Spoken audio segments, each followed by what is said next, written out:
Welcome, friends. In today's episode, we're going to be talking about a nice problem to have. What happens after you've already won the game?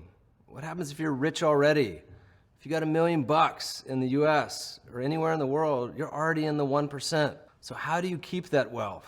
Today, we're going to be talking about the best way, which is not the way that most people think it is. Let's rewind about 7 years. The year is 2012. Ike Batista. If the name sounds familiar, he was the pride of Brazil. Had a net worth of about $35 billion, making him one of the richest people on the planet. This self-made billionaire had an empire that stretched from mining to oil to public works. And then what happened? Eventually, he lost it all $35 billion. You could point to a few specific poor decisions. Certainly, there was concentration, something Buffett describes as one of his biggest dangers, leverage. Charlie Munger jokes the other two are ladies and liquor. But Batista's wealth was overwhelmingly tied to the global commodities boom. While that investment concentration was a huge tailwind in building his wealth, it was not a beneficial approach to helping him keep his wealth. Unfortunate research shows that 70% of wealthy families lose their wealth by the second generation and 90% by the third generation. People are inherently bad at keeping their wealth. A lot of those decisions, of course, have to do with spending, extravagant lifestyles. We've seen time and time again how challenging it is for people who are new to wealth to be able to maintain it. You're on this hedonic treadmill, and once you become wealthy, you spend it. This has been seen over and over again with lottery winners, with many celebrities and athletes that come into wealth at a time and then spend it all. Often the advice we give is to be more like Gronk. Try to save it, right, and invest it. But many people really struggle with that. Now, if I was to ask all you listeners, and we'll pause here, what is the single safest investment? Put it in your head. I know what most of you are going to say. My American friends will say T-bills, treasury bills guaranteed by the US government. And historically, they have been a great protection for wealth over time. They roughly keep up with inflation. But if you've listened to prior episodes, you know the biggest challenge to investing and preserving wealth and bonds and bills is inflation and the erosion of your wealth based on higher inflation, what a lot of people call financial repression, and times when inflation is higher than interest rates. Many investors believe treasury bills to be the safest, most conservative investment option available. If you go back to the 1920s, indeed, they returned over 3% a year, about 3.5% per year, with essentially no drawdowns or losses. But again, that's on a nominal basis. Once you take inflation into effect, it paints a different picture. So as I usually do, I like to query my friends, and I took to Twitter. And so I asked all of our followers a simple poll. I said, had you invested in treasury bills for the past 120 years, so back to 1900, what would have been your biggest loss after inflation, your biggest drawdown? And I asked people, and the buckets were 0 to 15%, 15 to 30, 30 to 45, and greater than 45%. Guess what? 2/3 of the people got it wrong. They underestimated the biggest loss in what they assumed to be the risk-free rate treasury bills over that period, which was over half. Now, to be fair, investing in treasury bills is certainly better than putting your money under the mattress. I don't know anyone that keeps their money under their mattress or their Bitcoin under the mattress, whatever it may be. But historically, if you just sat in cash in your bank account, earning 0% like half the people at Bank of America are doing today, or you just kept your wadded up hundreds and twenties under the bed, you'll eventually lose 97% of your money. That's simply because if inflation is 3% per year, you're not investing that, and eventually you'll draw down all of your money. That's why people say, I remember when a Coke cost 25 cents. Now it costs $1, $2. Movie tickets used to be super cheap.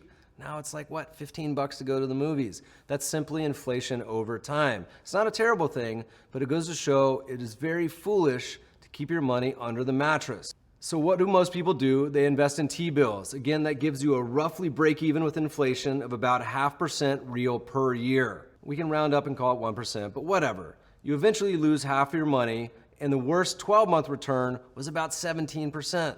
So are there any other asset classes that would help preserve your wealth? We can look at US stocks, foreign stocks, 10-year bonds, foreign 10-year bonds, and gold. A lot of people think some of those assets will help protect your wealth. Well, guess what? Those had even bigger drawdowns, many including 70, 80, 90% losses. So not as good as protecting your wealth as T-bills were, and many of those had a far worse 12-month real returns where they lost an enormous amount of money. So none of these assets on their own were good protectors of wealth the same way that T-bills were.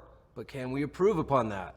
That's a hard pill for many to swallow. The T-bills will not protect your wealth and eventually you'll lose half. So what do most people do? They diversify. They put some in stocks, some in bonds. If you look at the traditional 60-40 portfolio, 60% in stocks, 40% in bonds, that gives you a higher return. So now you earn 5% real per year, but you still have that 50% loss, and including in 1 year, 12-month period, 43%, which is a huge number. What about if you expand to the global market portfolio? That's investing half in the US, half abroad, half in stocks, half in bonds. Much more diversified around the world. You still end up with a decent real return, about 4.5% per year.